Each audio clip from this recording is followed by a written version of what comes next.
let's get going. Thank you. Doug, Eric, thanks for giving us the opportunity to talk here. We're very honored to be in your presence. So I've got a short amount of time, so I'm going to try and cover something that is a deep dive into KM. We've been doing KM for about 18 years. We have an organization, same namesake as KM Institute in America, and that's how we actually got to meet, and we've been chatting, and we're partnering to do something in South Africa. And I want to take you through something that it may have relevance, especially for some of the people from the Guatemalas and the Perus and some of the developing societies. But I know it has relevance in even the developed countries, because this is, you'll see from the little resume, this is part of a presentation I did at the World KM Congress in India last year at Mumbai. And it really spoke to, and there were people there from General Electric and from Bosch and some of your big American organizations where this kind of resonated. So I'm going to take you through a paper that I've written, and it's evolving. It'll eventually become a book, but it's called Knowledge Swarms in Experiential Hives, and it talks to our experience in the knowledge management and more specifically the knowledge mentoring space, and something that we are investing the sort of our kids' inheritance in the development of the cyber sage, or the capability of the mobile mentor. So let's just get into that quickly. It was precipitated a couple of years ago for us.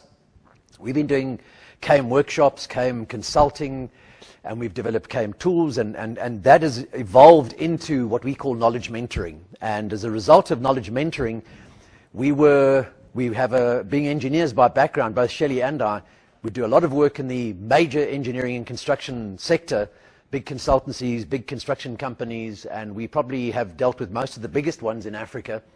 And we run what we call structured knowledge mentoring programs. So it's 100 senior engineers and contractors or engineers with 100 or so junior young graduates, and the whole idea is to transfer experiential knowledge and wisdom across to them, so that with all of their academic brilliance, they're able to activate the knowledge in action, and make less repetitive, predictable, costly errors. And so we have something in Southern Africa called the National Development Plan. And as a result of our work in the knowledge management space and the knowledge mentoring space specifically, we were called in by government and other stakeholders to help them address an impending disaster we have. Because in Southern Africa, as a result of transformation and all sorts of different things, and the baby boomers and this tsunami of converging forces, the change of generations, transformational issues, people immigrating because of the lack of economic possibility down there, and a whole lot of different things. And what it means is that there are less and less professionally registered engineers and experienced people in the country, and there are more and more youngsters who are taking over these jobs years before their experience really warrants the seniority of their positions. And we have to build something which is called the National Infrastructural Development Plan. So this is, and I was called on, so I'm now a member of the Institution of Civil Engineers Education and Training Panel, and one of the things we've been looking at is how are we going to solve this gap, because otherwise as a country we will be permanently dependent on expats and international expertise, where in fact that expertise resides in our country. It's just in the heads and between the ears of the older baby boomer generation, and they don't know how to get it across to the young generation. So that's really what this is all. That's where swarms and hives came from. And it's based on the research I've done in the swarming activity of sort of societal needs and cultural belief systems, and what are the algorithms of swarms that we can carry across to the knowledge transfer space. So it started really, and I'm going to try and talk in generic terms, but it started really with our focus and our requirement to come up with a solution for the whole engineering and construction sector. So it looks at the space over here, which is, this is really the big building space, the bigger. So we've got things that we have to build. So we have major projects that are on the table at the moment. Nuclear power stations, we have a lot of coal-fired power stations, we have rolling blackouts. So one of the big challenges in Africa is power generation. So these projects are coming up. We also have a serious lack in terms of infrastructural development, railways and those sort of things. So these represent what we call mega structures, mega projects. They are the massive national infrastructural development projects required in Southern Africa for us to continue to try and be some kind of powerhouse in Africa. And this is the future. So this is trillions of rands, which is still billions of dollars in terms of investment over what's known as a sort of a 20-year strategic plan. Now, the only people that can play in this space is the established construction sector. And so these guys are the only guys that can deliver on here. And what we're saying and what we're finding is that the same people, the youngsters, making the same repetitive, predictable, very costly errors across all these project sectors. So I've put together an idea which works on a multiplicity of common knowledge hives. So the common knowledge hives are knowledge areas in all of these major projects that are common. So it could be job costing, tendering, reinforced concrete, dam construction, pipelines, whatever it is. And what we want to do is we want to try and reduce the costly errors by giving the engineers, contractors, graduates across multiple sectors access to these common knowledge areas. Now, one of the challenges we have in South Africa as well is there's a high degree of young graduates who are unemployed. So there's less work than there are graduates, and unemployment in our country is running at over 25, 26%. So it's a major issue. The crime is spiking, and it's all as a result. So this represents a nation-building solution. So that's why we've trademarked that name, Nation Building Through Knowledge Mentoring, because we see this as a real initiative that government and the private sector and the public sector and massive corporations can get involved in. And it's using knowledge and knowledge swarming and knowledge hives and knowledge transfer and all those. And so we'll see where we go with that. So we have a couple of players or actors in this whole space. And the first one is what we call the swarmer. So the analogy or the metaphor here is the hive. I love the buzz. So the buzz works here perfectly. So in our analogy over here is that there's the wisdom of the hive. We need to activate the wisdom of the hive. This place that people can go to in an uncompetitive space, even if they work in different organizations.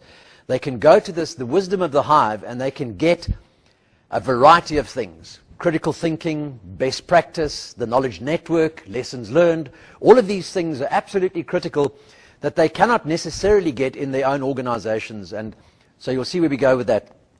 The swarmers over here gives us the opportunity as well. In South Africa, we have something called the Triple BEE, which is the broad-based black economic empowerment, which is as a redress for the old apartheid days. And so companies are required there are scorecards that they have to have in terms of who they can employ, where they have to spend their money on developing people from certain sectors and disadvantaged backgrounds, etc.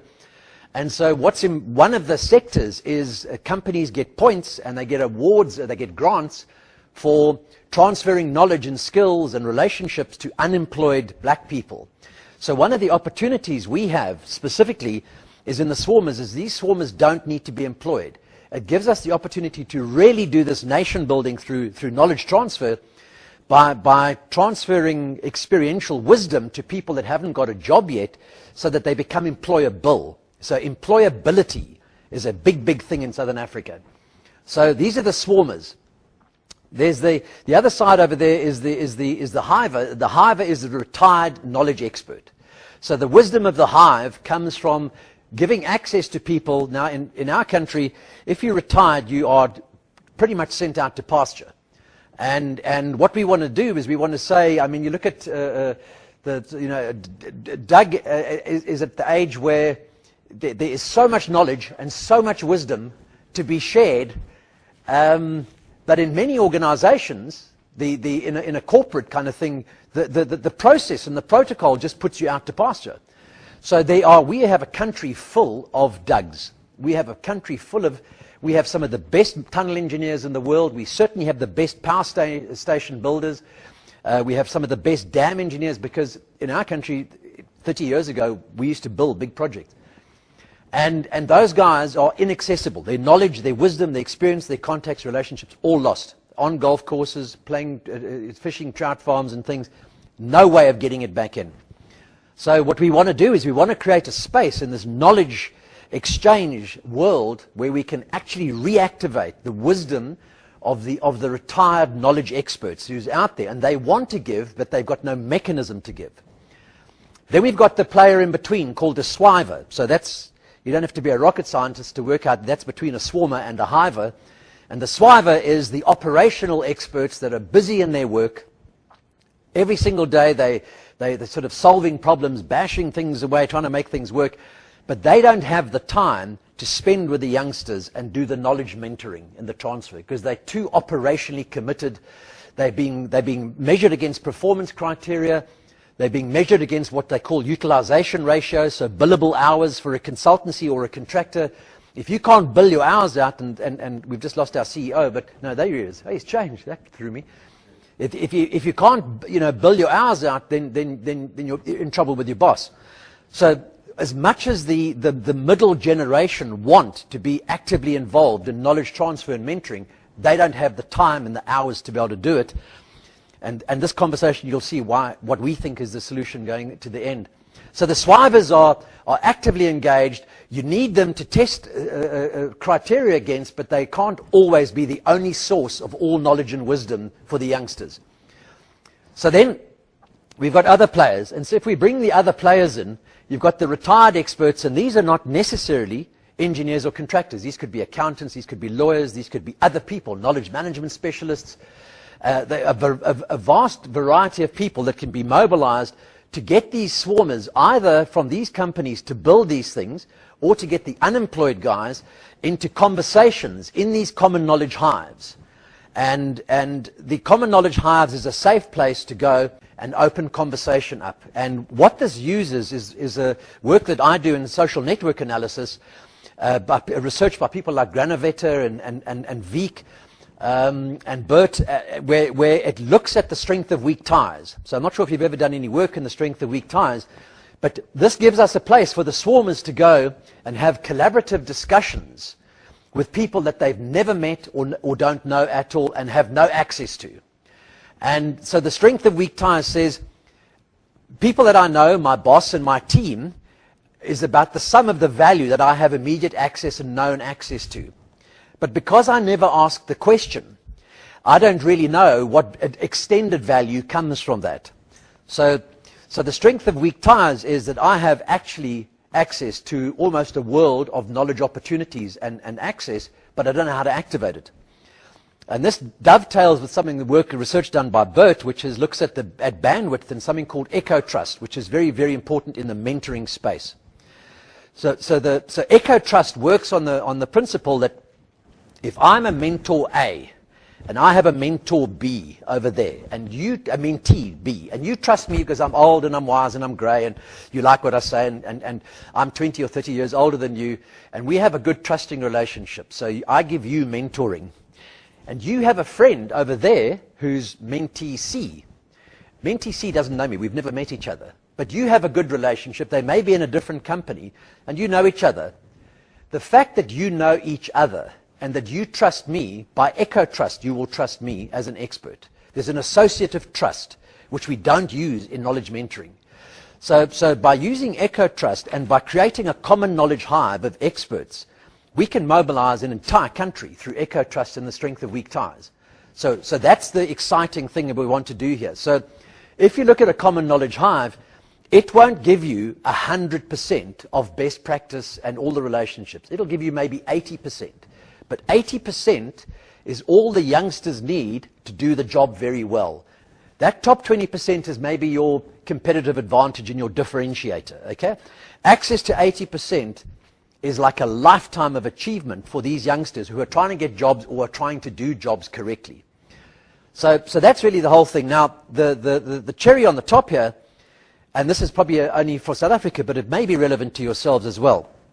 The cherry on the top here is, if we get the swarmers, the unemployed and the employed graduates, to collaborate in these common knowledge hives, to come with their problems and their challenges and all their things, and we get all of the other experts and the drivers out of here, so government and state-owned enterprises, research institutions, the academic institutions, anybody can play in this hive if we enable the back end of the hive.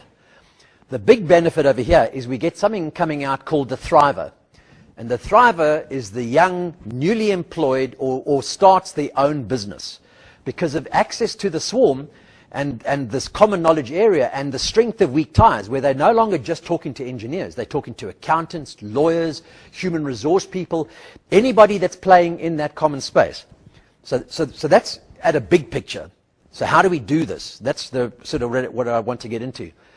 So Swarms and Hives looks at an activation. It has multiple applications, way beyond engineering only. So work I'm doing with my dear wife, through her contacts, is we are part of something called the 30% Club worldwide.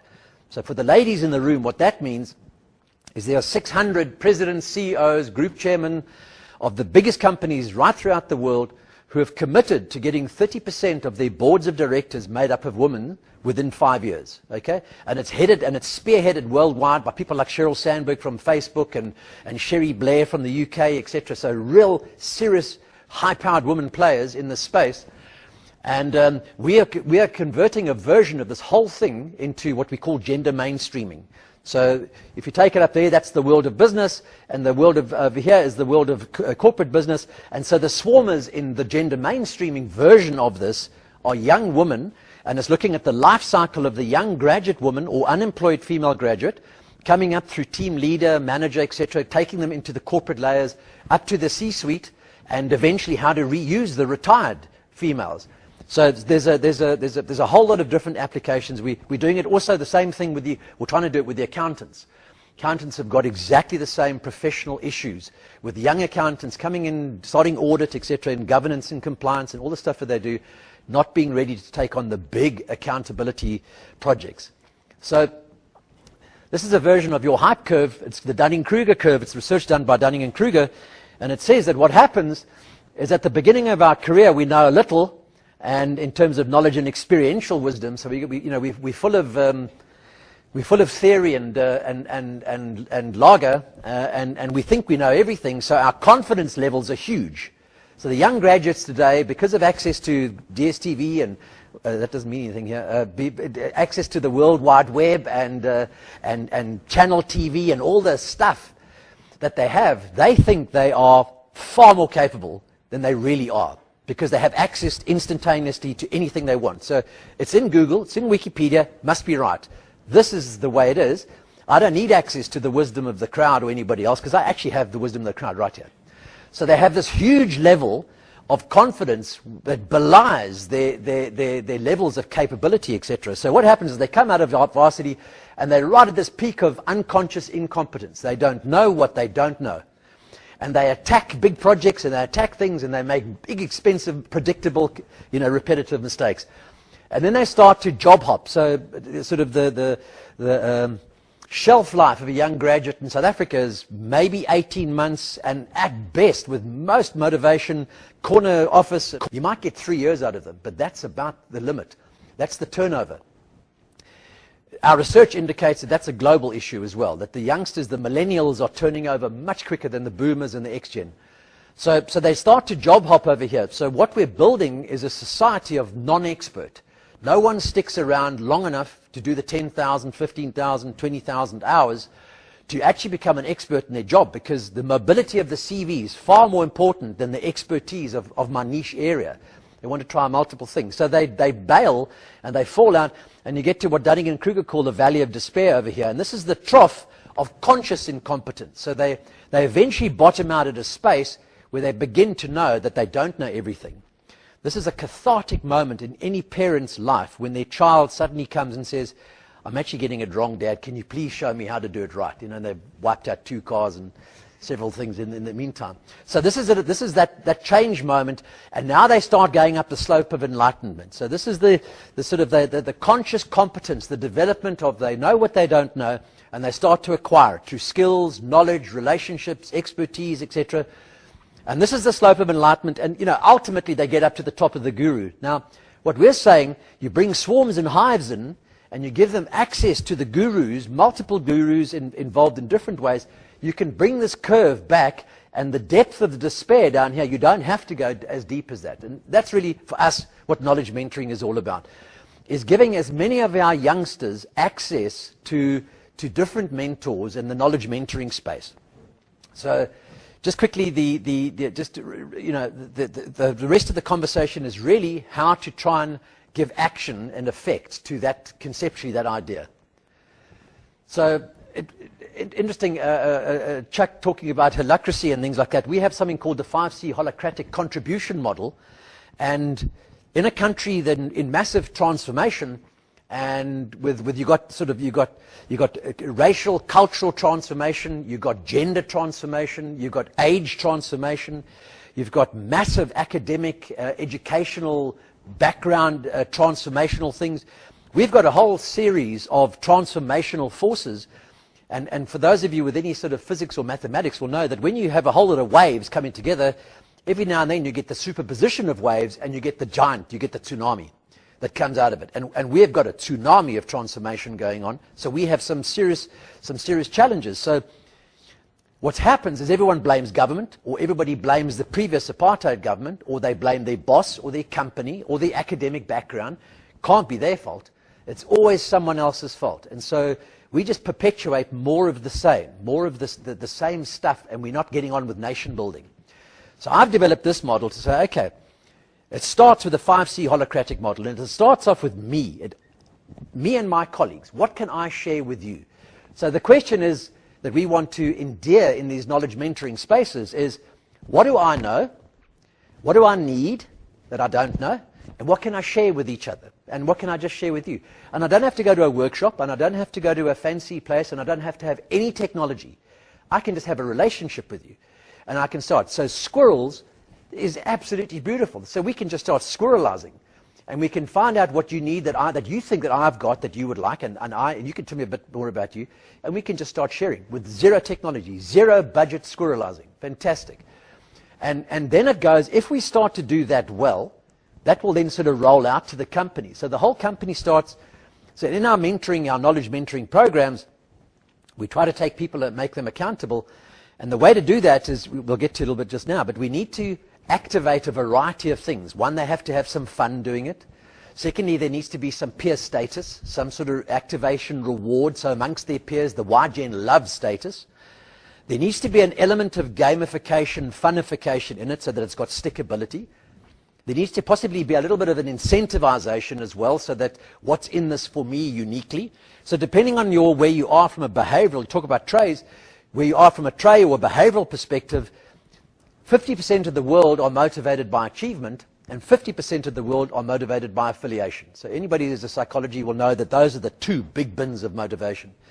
So if we can address both of those, the affiliation need and the achievement need, then we got to win, because everyone's going to be on track here. So we have to build relationships for the affiliation, and we have to build incentives and the achievement orientation for those with the more dominant, assertive personalities.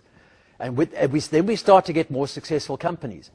So we have found that by creating this, we get the executives engaged in listening to these programs, because they get real tangible benefits coming out of the conversations that the company's starting to have, that they've never been able to get with any other talent management or kind of a typical HR initiative.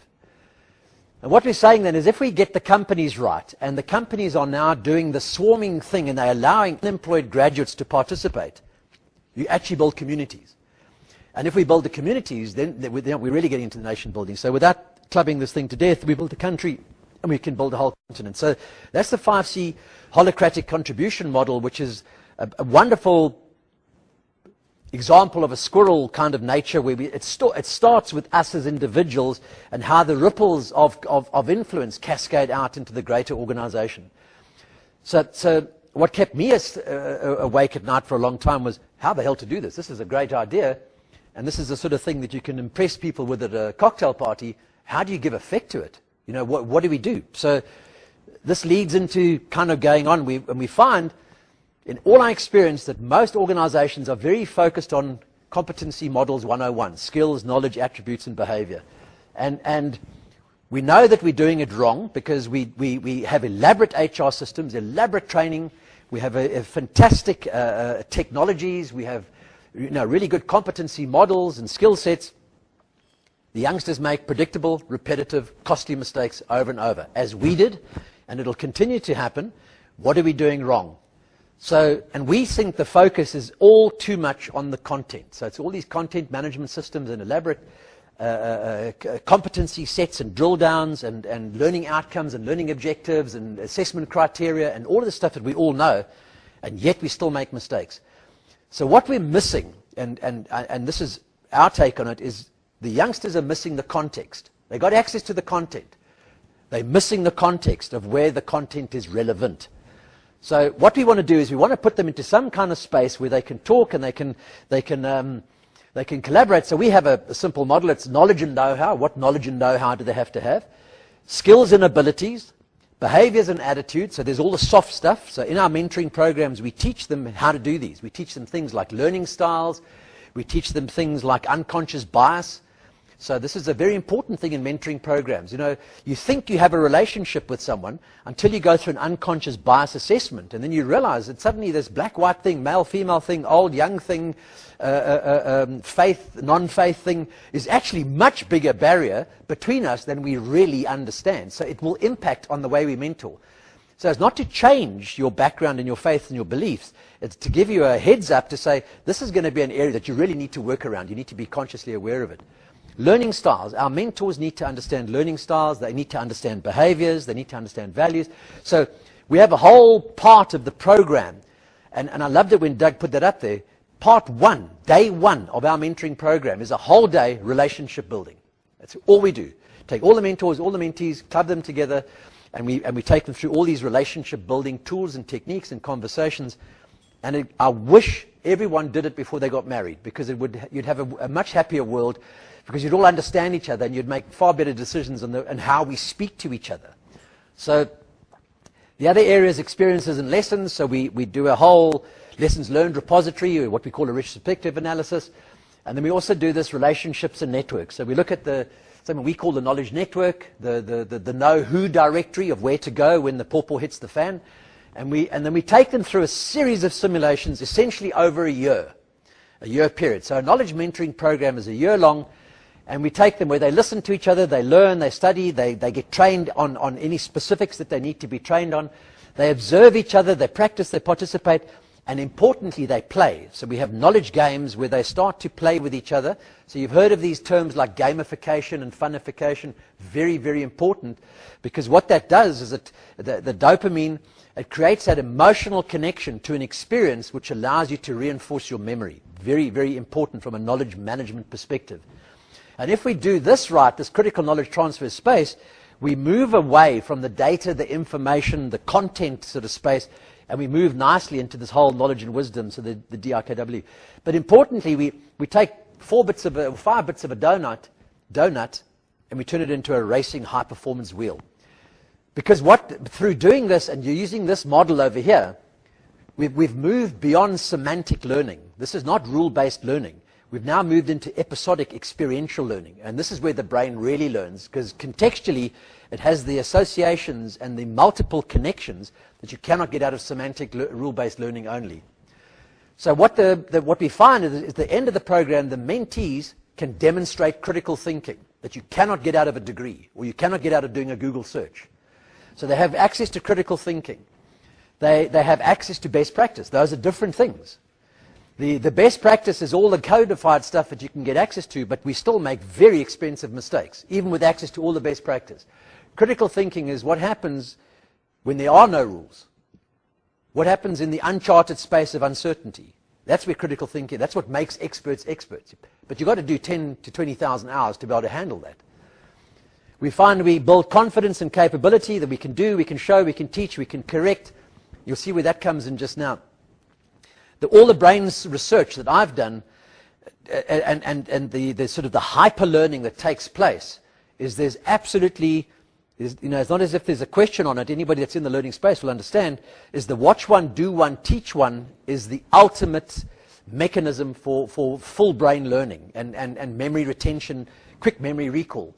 So we want to make sure that in the knowledge mentoring space that we give mentees an opportunity to learn from the master, talk amongst themselves and do things, and then teach the other So this is where the employed and unemployed really dovetail nicely, is you now use the young graduates who are employed as the mentors to the unemployed.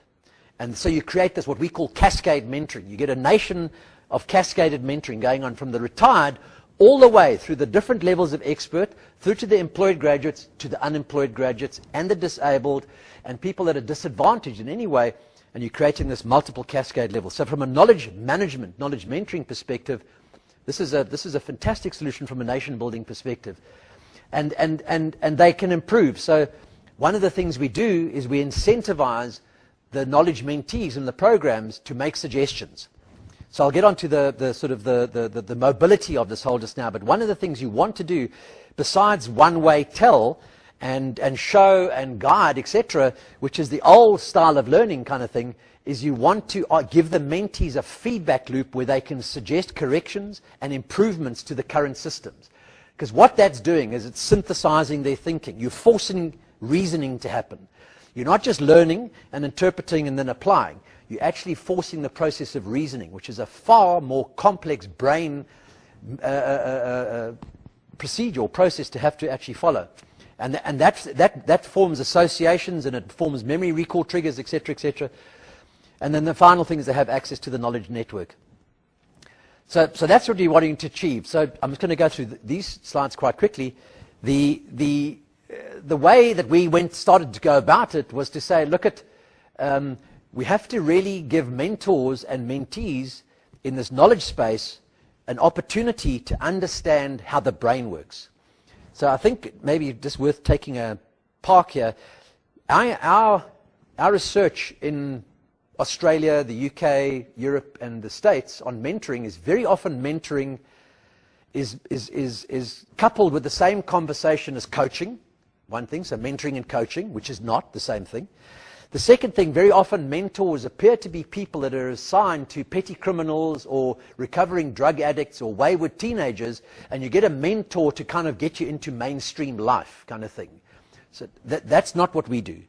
Our mentoring over here is experiential knowledge and wisdom transfer from you know, in the knowledge world to the young graduates who need it. So don't confuse, if you come from a space where mentoring is about rehabilitation, and that's not the space we're talking about. So we realized, playing in the engineering and the accountancy space and the nuclear physics space, we were dealing with really, you know, seriously intelligent, highly professional niche players, what we call real propeller heads.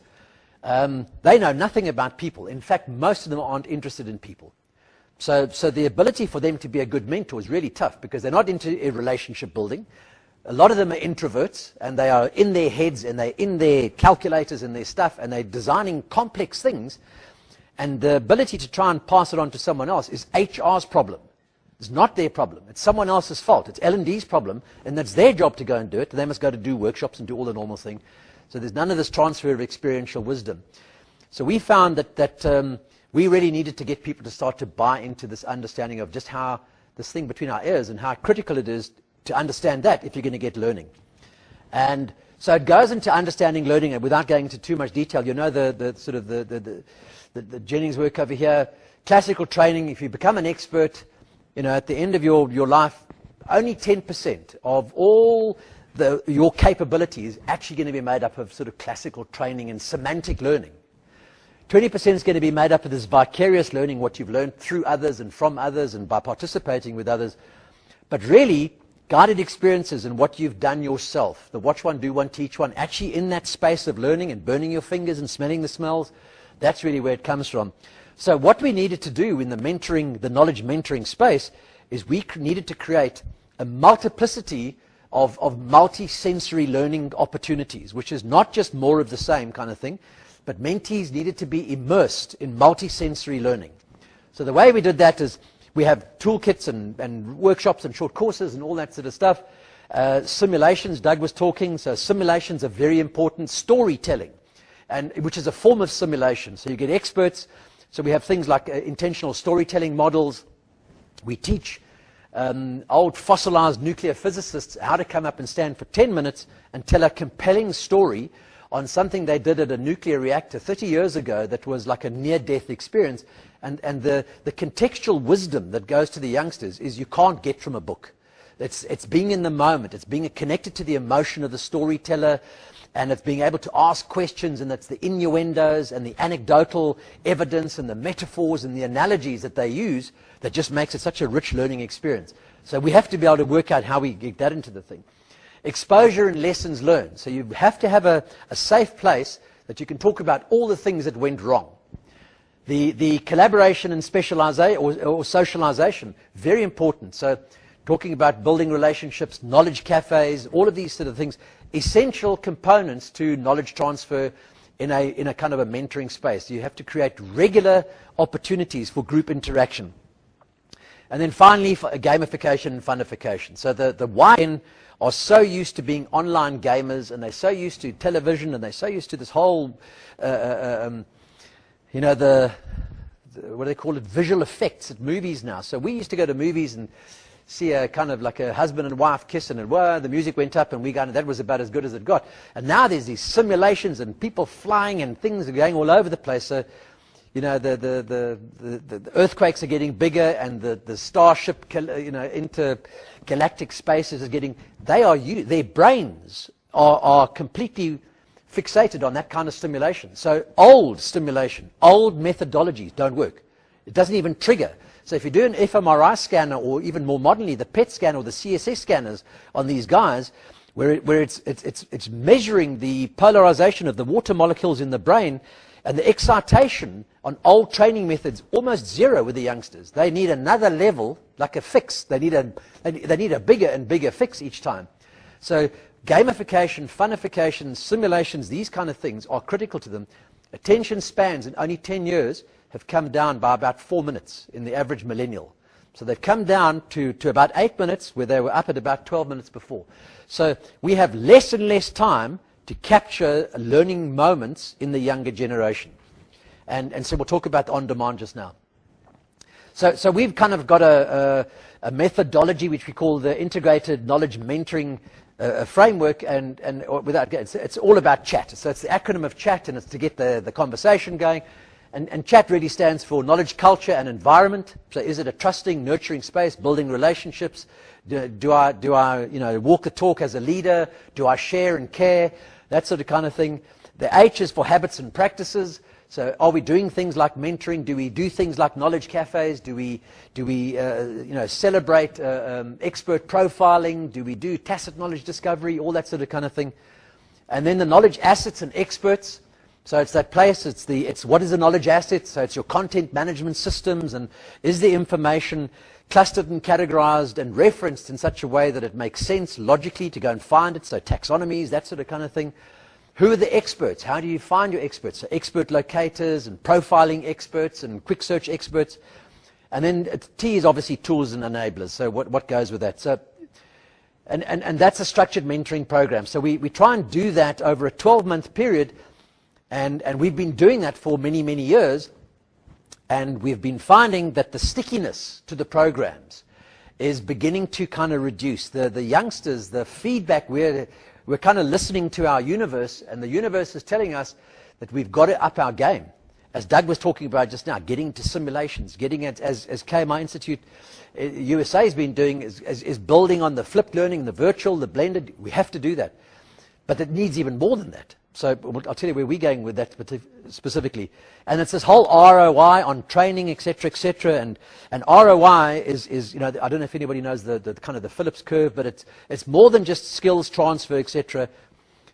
Level 6 in real ROI on knowledge transfer is, have you changed the behaviors of the whole organization and other people? In other words, are your suppliers and your clients aware of what you're doing, and have you altered their behaviors as well? So that's the ultimate ROI on the whole knowledge management transfer, and this, that we call a pervasive shift in knowledge exchange and transfer. So one of the things that we had to do is come up with a simple model, and Doug used the word yesterday or the day before in one of the slides. It talked about mental models. So all the brain research I've done is the need for us to have a common space to be able to talk on. So, you know, if you look at the 3 or 4 millimeters of the outside of your brain, which is known as the gray area, the cerebral cortex, that contains around 100 billion neurons, okay? And so those are your brain cells. Those brain cells are connected to all the white stuff in the middle, which is the mushy stuff of the most of the brain in the middle you can't really see. And there's over 1,000 trillion synaptic connections in your head. And every brain is mapped differently.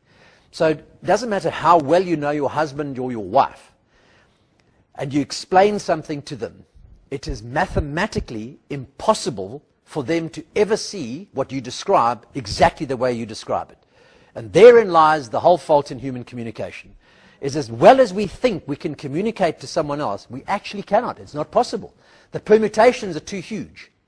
So what we've got to do is we've got to make sure that we stimulate enough associations so that we create an associative web so that our brain picks up the key threads. It will interpret and reason, and it'll make a pretty good judgment of what you're trying to say, and you go along. And for most of the time, that's all right. So in order to try and give effect to that, we need to try and simplify how we communicate so that we build mental models. So when we sit down with a mentor or a knowledge expert, we are funneling the conversation in a kind of a way that makes sense. So we have something called themes and rules and tools. And so the themes are we sort of coalesce all the random thinking into a theme. And you could call it a knowledge area or whatever you want to call it. We just call it a theme. And so that could be on whatever it is, doing a year-end recon. And it's a theme, so anybody that wants to go to the theme on a year-end recon, etc., can go to that particular theme.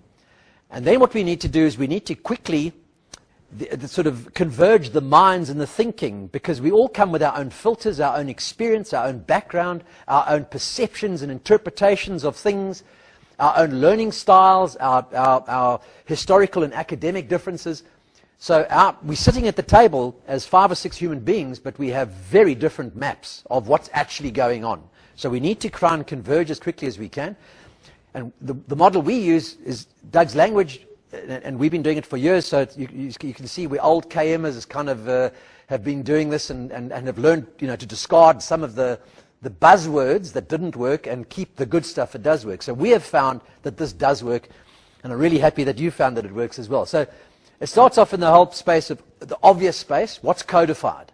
Where can you go to get best practice, the contractual specifications, method statements, all those sort of kind of things. So it starts off in best practice, the obvious stuff. The second point that it goes to is the not obvious stuff that is almost impossible to find, and you can only find it when something's gone wrong, and that's the critical thinking space. So how do we get conversations which unpack critical thinking? And the way to do that is to take past events, and to try and unpack what went wrong and what you would have done differently, etc. So there's the storytelling, and getting people to ask naive questions. So that's where the diversity comes in. You get the inexperienced and the experienced around a table, and you do not shut out the inexperienced. You allow them to ask the questions that they have to ask. Because the old experienced guys very often have a perception of the level of understanding, and they start from level M up, but they don't realize that from A to L, there's this big void. So that's an important part, the critical thinking. The other one is very obvious. It's the lessons learned. We've talked about that. It's taking all previous projects, and it's unpacking the lessons learned. So we have an 8-step process in lessons learned. And it's what did we do right, and how and why did we get it right? So it packs into the detail. And this is a 1-page knowledge map, okay? And then looks at what did we do wrong, and how and why did we get it wrong. Then it says what would we do differently next time. And then that's at a kind of organizational level. So we all can see as a company or as a team, this is what we did right, what we did wrong, how we got it right, how we got it wrong, what would we do differently. Then the question amongst the mentors and the mentees is, what will I do differently on Monday out of that story? So you get the mentee to internalize it. There's a change point in understanding something at a company level and something at a me level. So we force that reflection and that moment of truth where you say, okay, I understand that, but what does it mean to me? What will I do differently? So squirrelizing kind of thing, this whole process, what can I do differently? And then the 2 other questions, who must we share this with? And how will we distribute and store this information going forward, or this knowledge going forward? And then the last one is obviously who's the knowledge network. So the fourth area is, in this particular knowledge area or this particular theme, who are the experts that we can get access to and who must we get access to? So that's the knowledge asset structure. So all themes are driven by that. If you want to contribute into a theme, you need to place it into one of those areas, and then people that are looking for critical thinking because they know they can't find it on the internet and they know they can't find it in the content, and it's at a level where it may not have happened before, and now you need to invoke what we call intuitive reasoning and fluid intelligence. You now need to go to people who are able to make associations and connections, and it may never have happened, but they've got the best chance of giving you a decent answer because their ability to handle the complex and the chaotic space is much better than people who are rule and tool systems and rules based. Okay, so it goes back to the brain, and the thinking around the brain and the research we've done is memories eliminate quite quickly. So just like you open up your Windows, and you open up several apps in your Windows, and you open up, and next thing you get a whole degradation in the response time and the refresh time, etc., because you've used up your RAM, you've used up your resources, and your whole computer comes down. And our ability to reason and to think and to do things is limited by our frontal cortex in the front of our heads, limited by its very limited resources to process and thrash through all of this information. So what it's trying to do the whole time is write everything it can back to long-term memory. And it's saying, okay, I understand that. I got that. Put it into long-term memory so I can free up some resource so I can concentrate on this new thing. And so that all works very nicely in a training and learning environment until you go away and you're not reinforcing those new neural pathways and those associations and those connections, and those eliminate slowly. So, the next thing is you need that information, but it's eliminated because all this other new stuff has been piled on as you've opened up new applications. And so that memory and that recall is now quite jaded, and it's called disembedment. So if you do any research, it's called Giddens disembedment. And disembedment is how the signal is weakened and lost during the course of time because there's all this other stuff coming in. So we have to be careful of that. And so this is historical, the way we do things. It's kind of semantic learning. We listen to people, we go to lectures and workshops, we read things, we do presentations, and it's the historical teaching methods of watch one and get to understand it. And we all grew up with that, or some of us grew up with that. And it's very often the way that the corporation continues to do teaching and learning for everyone. And what we need to do is we need to take it to the next space, which is to get this critical associative and the context that's going in. So you now want to get the knowledge mentees to start to do things. So part of the knowledge transfer process, besides the showing and the lectures and all the rest of it, is to facilitate active opportunities for them to really do things. And in a knowledge mentoring space, that's very powerful because you can get them to do quite big tasks, way out of their scope and their pay grade and their job grade, but they're in a kind of a safe space where there's someone watching and guiding and them helping to do that. And that's building very, very important learning. So it's this whole associative contextual learning, is they're applying the theory and they're actually doing it. And then we need to go to the last level to really embed that memory so that it's not just in sort of short-term recall, and it's not just in long-term memory, but it's in what's known as long-lasting memory. So this will endure for a much longer time and in a highly lucid, recallable state. And the way to do that is to get them to actually teach someone else.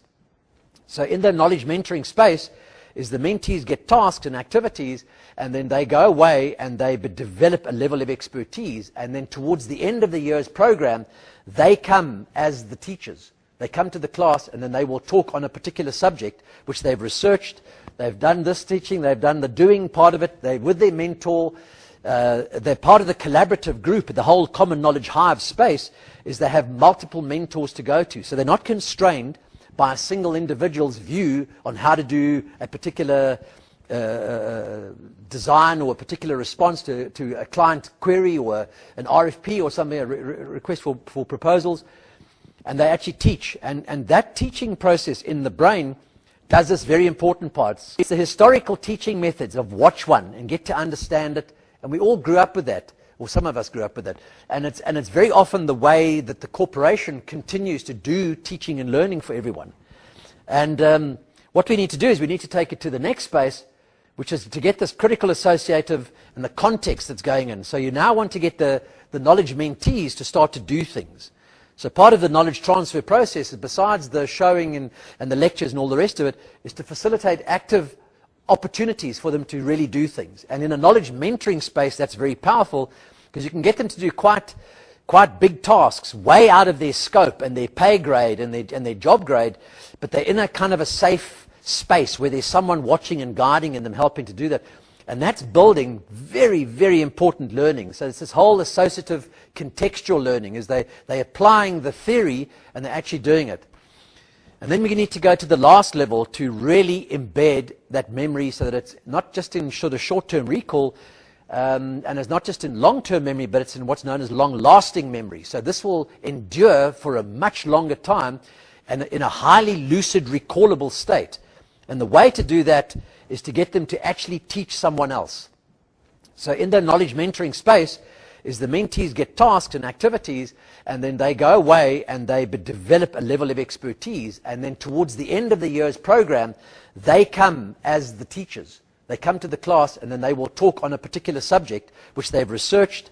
They've done this teaching, they've done the doing part of it, they're with their mentor, they're part of the collaborative group. The whole common knowledge hive space is they have multiple mentors to go to. So they're not constrained by a single individual's view on how to do a particular design or a particular response to a client query or an RFP or something, a request for proposals. And they actually teach. And that teaching process in the brain does this very important part. It kind of synthesizes integrated learning and integrated context. It forces many aspects of the brain, because you think you learn something and you think you understand something.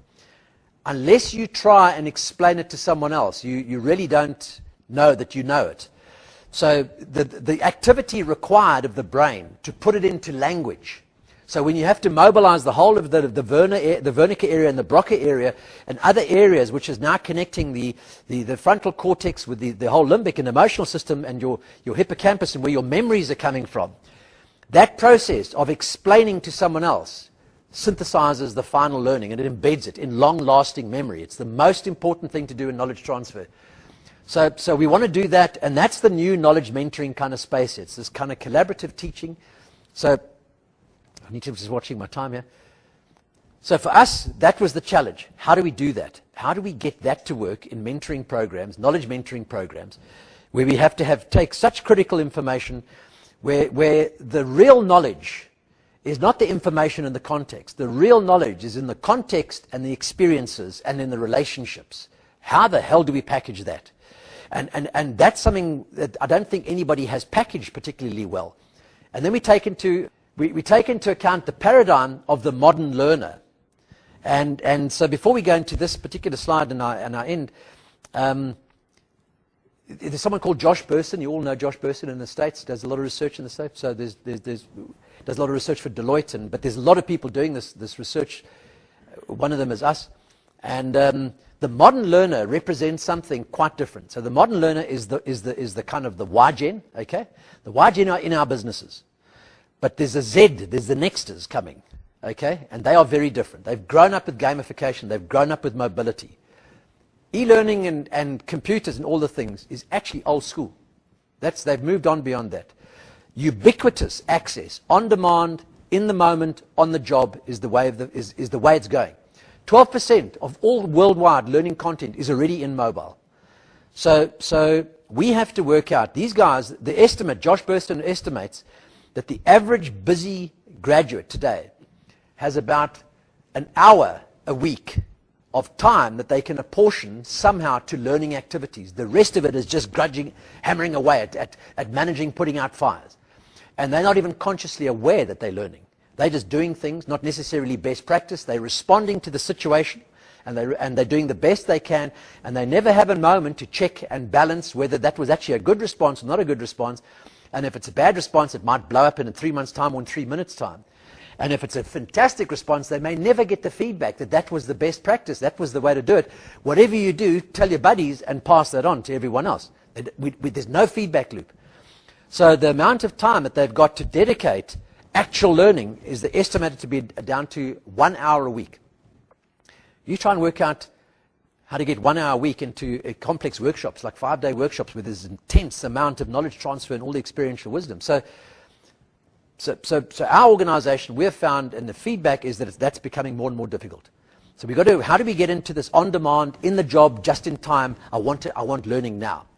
How do we get an opportunity where the youngsters, this why, have an opportunity to, in a moment, get some stimulus or a response, and ask the why, and get a response? Not necessarily from the person where they are, who gave the information in the first place. So how do we enable a collaborative space where you can get peer interaction and you can get multiple knowledge mentor interaction at the same time, in real time? You can't wait for a workshop, you can't wait for a meeting, you have to have it now. The rain's coming, concrete's waiting, consulting engineers, and the time's ticking, and the penalties are waiting. You need a decision now. You actually can't wait for a workshop or whatever. So this is what this is what the youngsters are demanding. The youngsters are demanding hyperactive, hyper-connected learning as well. So they have telephones, they have cell phones, they have all sorts of different things. They're on Twitter, Facebook, Instagram. They've got all these things open, and they're flipping between them. So they've got used to this multi-sensory, multi-input kind of learning. That's what they want. That will keep them stimulated. The old methodologies and old modalities will not keep them stimulated. So there's a lot of research. I won't go into all of the research, but just to give you some of the important parts of why we are going in the direction we're going in, is the first time as you look at the old paradigm, sort of based on learning, etc., is it's about managing standards, and so it's about rank and rules. So the managers have the rank, the L&D people have the rank because they are in charge of all learning and development, etc., and there's certain rules. So there's workshops and there's time frames, and there's certain grades can go to certain levels of workshops, and other people go way to more expensive kind of away things, all about rules and sort of the rank. Where the future is all about empowering, and it's about building relationships. So this is about relationships and trust. So the new learning is not going to be based on what HR says is in the skills matrix. It's going to be based on what I need, and I want to go to whoever I want to get the learning. So the relationships and the trust, building this trust element, and that's what I was saying earlier about echo trust being so important, is you don't necessarily have to only get the learning from the person in your department or your manager. If you've got this echo trust and the strength of weak ties going, you can actually get learning from other people that you may not actually know very well. The trust, the echo trust allows us to build that, especially with the youngsters. Youngsters will get on a game and they'll play Warcraft and they'll team up with guys in Australia and Istanbul to bliksem the guys in Scandinavia and the UK. Sorry, bliksem is an Afrikaans word for beat up. And in an instant, echo trust they'll build. They've never met these guys and they will never meet them. But they have a common objective, to play a game against another enemy, so-called, over there. And in an instant, they'll swarm and they'll play a game and they'll do the best for each other. They'll have each other's backs fully covered. And they've never met and they never will meet.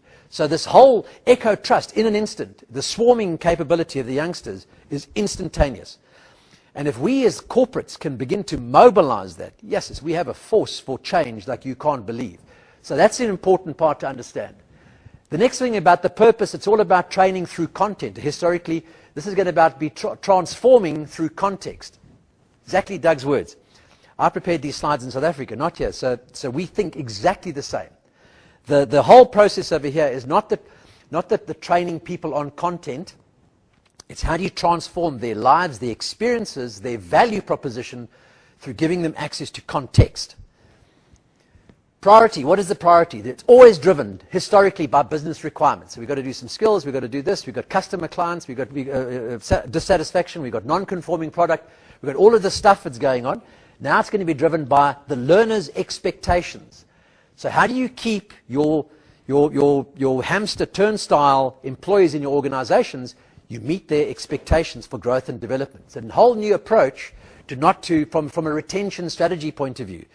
If you start to optimize their growth and their learning experience at a pace faster than your competitors, you will keep your youngsters. You will keep your hotshots in your organization because that's what they demand. The modern learner demands growth and development and a focus on them. They don't want to be a statistic on the payroll. They want very focused, me kind of growth and development. Ownership, all current learning and things all handled by R&D or L&D or HR. And what we want to do is we want to give learning access to the management and the staff. They take accountability for production of output and performance, etc. They should be deciding who needs learning, what learning they need, when they need the learning, and it should be on demand in the moment right now.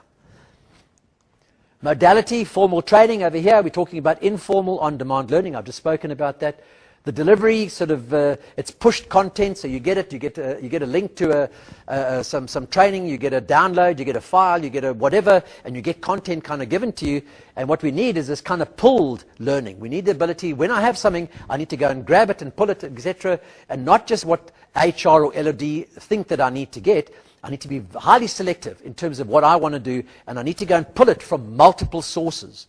So multiple sources could be non-best practice and non-approved.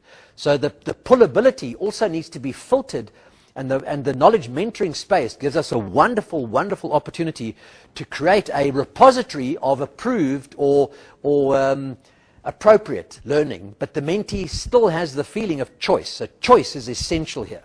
Exactly the same thing as Doug's telling us about. The ability to have choice, and all you do is you're just giving them choice, but in a kind of an approved space. Because with access to Wikipedia and all these things, we can very often access stuff that is opinion and is not necessarily well researched and based on any scientific evidence or anything. So we have to be careful to protect the youngsters from getting stuff that search engine optimization may give them inappropriate stuff. So we got to be, so the knowledge mentoring space, one of the things we do is we use the knowledge mentoring space as a wonderful mechanism for peer review of everything that goes into the virtual repository. Why? It's about compliance. Why it's over here? It's about exciting experiences. So that's why we do this thing. It's not about compliance within certain rules, and to get to a certain grade you've got to do things. It's about giving the youngsters exciting experience. The data value, we talked about that. Where Davenport and the wise guys who blew up the first 20 years of KM after writing the initial books and then didn't stick with it long enough to listen to the feedback and then change tack, and are going into different spaces. The big value in KM for many organizations is going to be to interpret the threads and the weak signals embedded in the data, what's coming out of the data.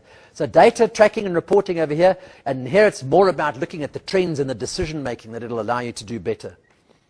When ad hoc, driven by others, obviously what I'm saying here is ubiquitous on demand.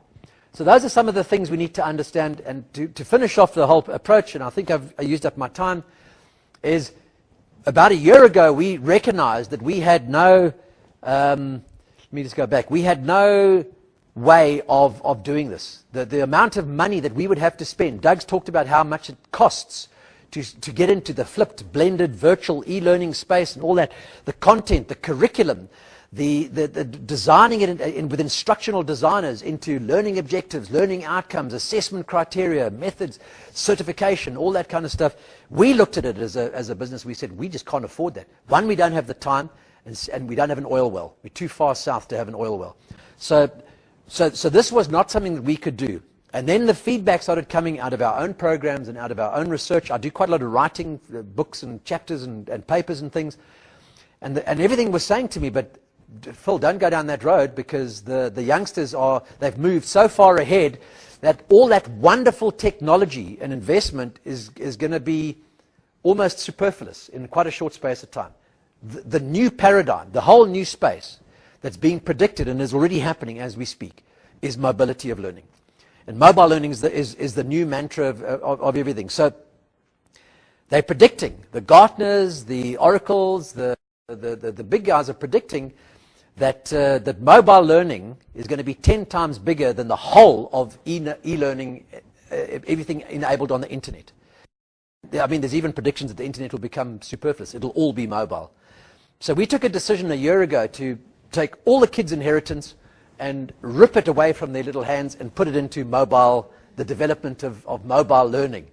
And so this is where we are at the moment in our kind of evolution, and we're excited to be talking to KM Institute about collaboration opportunities, etc., is the mobile space. So we've developed two mobile apps. And the one is called My Knowledge Mentor. This is not an advert. This is just, Doug said we should just talk about it quickly. My Knowledge Mentor is designed for knowledge-intense environments that need to collaborate in real time, using themes, using rules, using tools, etc., etc. So you can't really see it, and anybody's interested, I can do a little demo. But all the tools, so the tools that mentors and mentees need are embedded in the app. They can get instant access to our training videos, but like short little nuggets, little squirrelized nuggets that come out. So They're going to have a conversation. So I'm getting together with my mentee and I think, geez, I got this little darling conversation. What do I do now? I can quickly go, I can see retrospective analysis, click on it, little video comes up, 2 minutes. Oh, that's what I'm going to do. And I'm empowered. I don't have to worry about a file or a workshop or any course or anything. Then when I have the conversation, we can collectively agree what our knowledge is, what we're going to do, and then we can share it, either with each other or with the team, small team like us, or I can share it with the whole group, depending on the levels of sensitivity and all that sort of kind of thing. I can choose who I share it with. You as a group instantly can like what I've shared with the group. You can comment on it. You can change it. And it's building up in the back-end analytics, and it's built in these themes. You're getting all this rich knowledge exchange, which is now contextually rich. It's no longer about semantic rules. It's about my opinion, my interpretation, my perception of what you've shared, where I think you could apply it, why I think you've got it wrong, and it's all there. So to attract the youngsters to it, you've got to grade them. They've got to get instant gratification. So you know why you use your apps. You showed me that thing just now with the $200 and all the rest of it. You know, things like Candy Crush and Pokemon Go and all these, what does it do? It stimulates the reward system in the brain, dopamine. They've got it down to a thing. We're going to be dopamine junkies if not too far, because the learning people have understood is we like dopamine. We really enjoy the feeling of dopamine, and we can get addicted to that neurotransmitter if we keep giving people little learning opportunities where they get that little dopamine squirt on a regular basis. And one of the ways to do that is to create status amongst a group of youngsters, so that they share a bit of knowledge and something that's really good, and in an instant, 5 of their buddies say, hey, that's a high five. So in our app, we build like, that's 1 point, that's 2 points. My daughters did this. That's like rock on, that's a fist pump for 4 points, high five for 5 points. If your boss likes it, you get a back slap. You get 10 fingers. You get 200 points for a back slap from your boss. So what this does now, it connects bosses to the lowest guys in the organization that are adding value to the organization. I've never come across anything that gets the boss and the lowest person connected in a fun knowledge exchange, knowledge capturing space. So what we're busy doing in South Africa at the moment is we've brought in the concept of the wizard's lunch. So the wizard's lunch is when the senior executive, every quarter, has a lunch only with wizards. So you go from level 1 as erudite explorer, and you go through knowledge contribution layers up to the level of worthy wizard. And if you get to worthy wizard as a brand new graduate, or a 30 years seasoned gold watch preparee kind of thing, you can be a wizard and you can go and have lunch with the CEO. That is highly attractive to the young, on-demand mobile learner who wants to be part of the thing. So that's what the Knowledge Mentor does. And then my Mentor Accelerator is something that's designed ideally for young professionals who need to go through professional registration, who need to follow a set of objectives to get somewhere, and they would just like access to a mentor. So this is more individually career-focused and accelerated. So it's about goals and it's about capabilities and how you get those. And there's a whole variety of tools and things that are built in there, where this one over here is more about the knowledge exchange environment. And we're hoping that, besides obviously the business advantage, we're hoping that in South Africa, this connects the swarm and the hive together, because the swarmers are all over the place, unemployed, employed. There's no technology or there's no way of getting people in a very big country to be all collaborating into these common knowledge. But mobility gives us opportunity. The common knowledge hive becomes the back end. So that's a web-enabled back end where we manage all the analytics and the data, etc. But the collaboration and the ability for diverse people from multiple different backgrounds, where they just cannot get together in real time, this gives them the ability to share. So we're hoping that's the future of knowledge mentoring in Southern Africa. So I think I've used up my time, and I'd just like to say thank you. Any questions?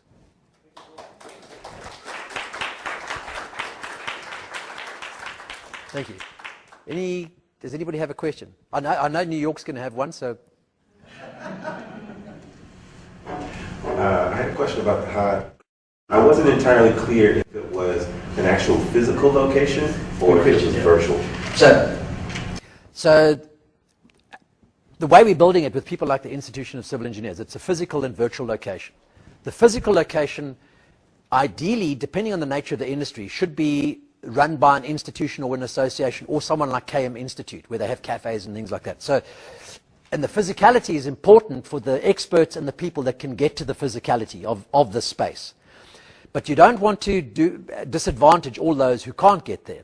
So the virtuality of it is that it also becomes a web space. So it's a decent database with a very good taxonomy, and the physical people can be there. So then using web technology and webinars and these sort of kind of things, so synchronous, asynchronous learning, all those technologies are really nice to bring into it. So the asynchronous is that you can it if you want for people that in real time can't be on. So in an asynchronous time frame, 2 hours or 24 hours later, they can watch the whole thing. But synchronous gives them the ability to be in the space just by logging on to FaceTime or Google Groups or one of these. So it's a combination of both of those things to have it. What we're wanting to do with the mobile app is when they're in the physical learning space, they're starting to use it, and they're starting to collaborate. They're sharing their insights so that those who are not in the physical real-time space get access to all of those insights that come out of it as well. So the virtual space is a combination of virtual and mobile. Does that answer your question? What we want to do is we want to build physicality and slowly take physicality and regionalize it. So you might have a physicality in Cape Town, another one in Port Elizabeth, Durban, Johannesburg, as you build those kind of things, as the need drives. So one of the areas we're working in is in the academic space. There's a big need in South Africa to really get the old academics who have a very fixed mindset of the way academia should be done with the emerging young academics. And so the universities all over South Africa, and the students, especially PhD and master's students, they're no longer residential students. They could be doing their research from home. They can't get, so you need to have the combination of the physical and the virtual space to be able to collaborate. And the app and the web gives them that flexibility. Sorry, I'm going to take the... I'm sorry. Are these public or private hives? So, yeah, also a very good question. So what we're busy working on, the hives in some organizations, they want to keep the intellectual property and the competitive advantage of it, so the hive will be private. What we're doing with the Institution of Civil Engineers is we're trying to convince them, and I'll be honest with you, where the stumbling block comes in, you get immediately into the argument of who owns the intellectual property. And I'm saying, chaps, we're talking about nation building. This is much bigger than who owns the IP. So my vision in there is that it should be a public hive that anybody can get access to, and they don't pay for it. So if I can I quickly go back here? An important. I'm out of my time. Should I stop? So in the hive, if you can you imagine that slide, or should I go back there?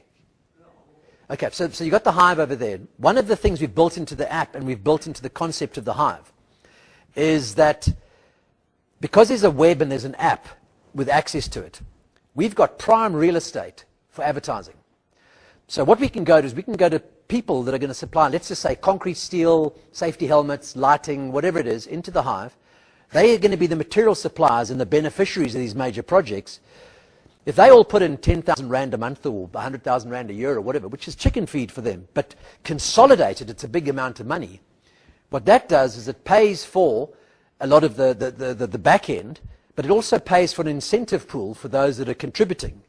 So what we want to do from a nation building perspective, if we make it a public hive, you can get a lot of people. You can get donors, the EU, the Scandinavians, the Millennium Challenge, you can get all those people. So that's what we're hoping to do from a public hive perspective, is because it will have a nation-building benefit. It allows us to approach funding that is way beyond just company and corporate and the constraints of a single organization. And in that hive, the sharing will be probably limited to that 70-80% of best practice, because you want to keep your 20% as intellectual property and competitive advantage. We don't have a problem with that. We just see that creates an opportunity for those who can't afford to participate in companies or in big space. There's money from vested interests in being seen to be part of a nation building. That's the hope. In organizations specifically, there's obviously a much easier way of doing it because it's ring fenced. We know the emails, we know the usernames, the passwords, etc. of the participants, and we're in a particular company. But I'd be lying if I said this is an old, this has been running for 2 or 3 years. This is the versions I have here are in beta version testing at the moment. This is very, very new stuff. Do you see applying it to the knowledge management community as a nation?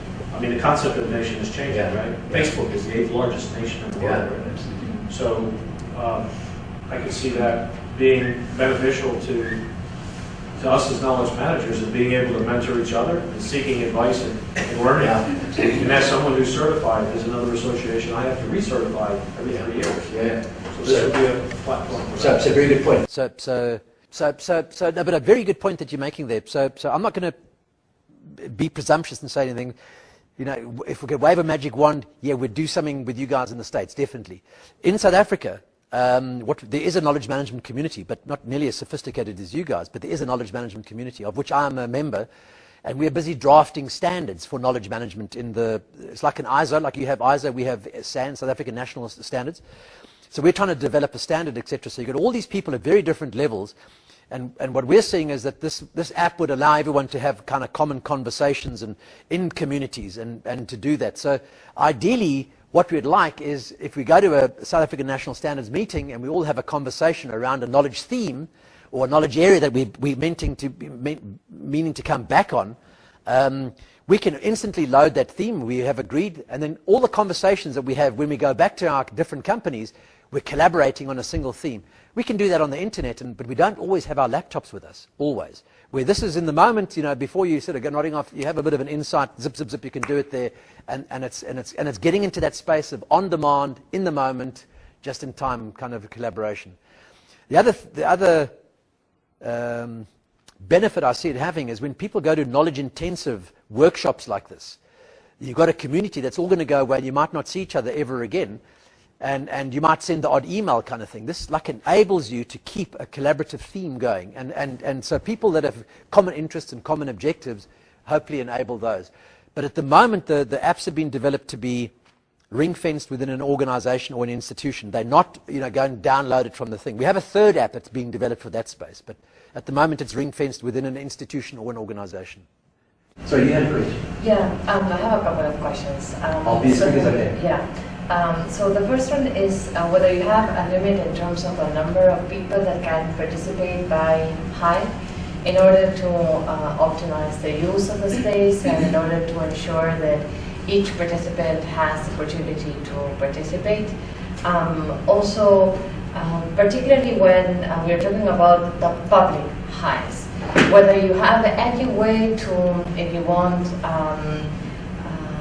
avoid comments that are not constructive, whether you have thought about that, because I understand that in the private Hive, particularly if you are within a company, you're going to be very careful of what you say, how you say it, but when it's public, you need to have some kind of control and some mechanism to filter out people that are not being constructive. And also, I guess that there is a technological gap not only between generations, older, younger people. Regarding that technological gap, what are the incentives for older people, apart from the fact that, yeah, there are going to be some older people that are going to be happy to be participating and giving their knowledge somehow back to younger people, but there is a technological gap, like older people might not feel very comfortable using this technology. So I guess that perhaps with some additional training, you can perhaps address the technological gap. But then there is a socioeconomic gap. And so my question here is, how do you avoid that because of this technological gap, that the people that are usually left behind are not left behind once again? So let me try and remember all those questions. So the first one is limited to numbers of size. So because it's mobility, there's no real limit to the size. I mean, WeChat and WhatsApp and these things are things. So our database is all written by Microsoft Azure. So it's scalable to massive size. So we've built it in such a way that the end game for us is that it should have deployability from a download space where you actually, it goes much bigger than an organization. So that's the end game. We're not there yet. That's still being worked. But the whole objective is that you don't limit it by size. It should be scalable as it needs to be. Let me answer your fourth question within that as well. Scalability, unfortunately, because it's mobility, it will require people with smartphones, which means it might take away 30 or 40% of all the people that have phones but aren't smartphones. We're not necessarily able to cater for that, and we're not in the business of trying to cater for that. We'll have to work out a solution for that at some stage. There are phones landing in South Africa from China at the moment, which take the cost of smartphones down to really affordable levels. So you don't have to have a beautiful BlackBerry or the latest Samsung. You can have these things, I can't even pronounce them, but they're like in the hundreds of rands as opposed to 9,000 rand. You know, so hopefully that technology will come down to a level where we can bring in more of the disadvantaged people, etc. It brings in the same thing again about the older crowd. So the older crowd don't all have smartphones. That's something we'll have to address when we find that we're reaching a limit and there's a whole outer layer of wised, fossilized old greybeards that we can't get hold of. We'll have to work out how to do that. At the moment, with a smartphone, my stepdad is 85 years old. He is more technologically literate than I am. So he was showing me the other day his voice recognition stuff that he's just downloaded. So there's some old chaps out there that are really sharp, yeah. So we'll work out how we, at this level and at that level, when we get there, you know, touch wood, we get there, then we'll work out those ones. On the topic of appropriateness of content, one of the reasons why we want to have advertising in the space to fund not necessarily the swivers. So the swivers are the busy operational people. And the swarmers are too inexperienced and will be maybe possibly some of the contributors of inappropriate stuff because one, they're young, and secondly, they'll be frustrated and they'll have all sorts of things to vent about their company, which is inappropriate in the hive. So we recognize that that's going to happen. You also may have some of the hivers who have such generational gaps and differences who see naive questions as being irritating. So part of the funding process is that external on the left-hand side that I have over here is to create a pool as a resource pool, almost as a peer review, like a filtering expert review profile, that anything that goes into the common knowledge hive, which is downloadable and reusable, has gone through a filtering mechanism. So that's the thinking, is that there is, you through the advertising mechanism of attracting the beneficiaries of the end user, is they can pick up some of the costs of managing an appropriate filtering mechanism. I think I've answered most of your questions. I answered, okay, all right. So I think we finished, eh? Any other last, quickly walk down the stairs question? Just really quickly, it reminds me of something that we do. Maybe it's simplistic in nature compared to your comprehensive presentation. And I don't think it's specific to Bermuda, but we have like a training program where, you know, we employ a person for 3 to 4 years within a department. And during that time, they are, they follow a training program, they're on performance appraisal systems, and they're expected to acquire some form of qualification, maybe a 3 or 4 year degree. But at the same time, they're working in that department and they're acquiring the hands-on experience, they're getting the mentoring, they're shadowing their peers, and by the end of that 3 or 4 years, we've developed an individual that has a theoretical and practical background that they're able to apply within that department and hopefully fill a substantive post, or if they wish to go out and seek alternate employment.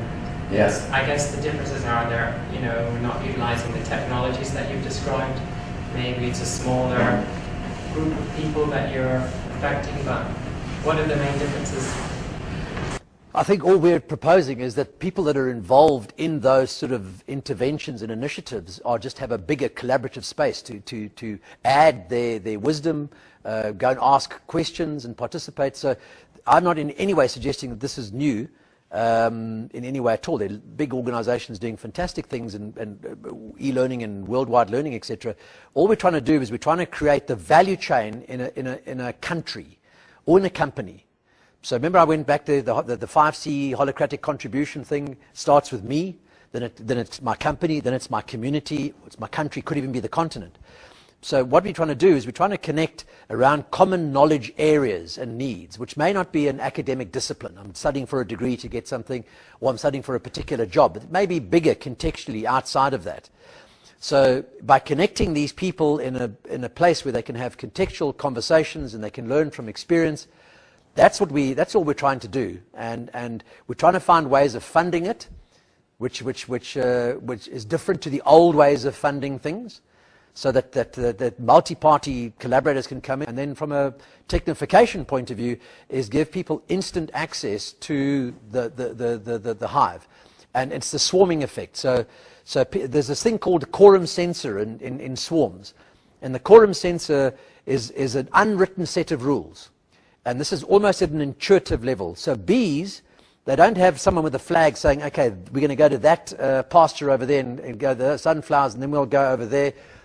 There's a critical mass, and there's a sensing that happens in a critical mass. People do it, fish do it, bees do it, birds do it, etc. And in an instant, the wisdom of the crowd, the zeitgeist of the crowd, senses a need.